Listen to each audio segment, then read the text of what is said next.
Bye bye. কি হয়েছে? সকাল 10টা বেজে গেছে, এখনো সূর্য ওঠে নাই।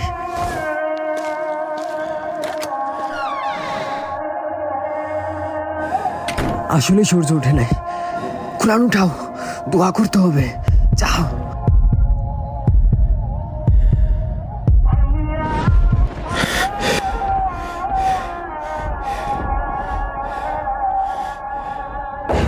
ইসরাফিল যখন সিংহায় ফু দিবে তখন সব ফেরেশতা নবী নিচে নেমে আসবে।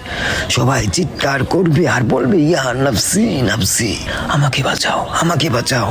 আদম আলাইহিস সালাম নাফসি নাফসি, লূত আলাইহিস সালাম নাফসি নাফসি। একদিক থেকে একটি আওয়াজ আসবে, একটি আওয়াজ আসবে। যখন সবাই ওই আওয়াজের পিছনে ছুটতে থাকবে, ছুটতে ছুটতে ছুটতে ছুটতে পৌঁছাবে এবং সেখানে দেখবে আমাদের নবী হাত পেতে বলছে, উম্মতি উম্মতি উম্মতি ইয়া রাসূলুল্লাহ, লা ইলাহা ইল্লাল্লাহ। এই দুনিয়া 4 দিনের, 2 দিন তোমার হাতে এবং 2 দিন তোমার বিপরীতে। যখন তোমার হাতে থাকবে তখন অহংকার করো না, আর যখন তোমার বিরুদ্ধে থাকবে তখন সবুর করো।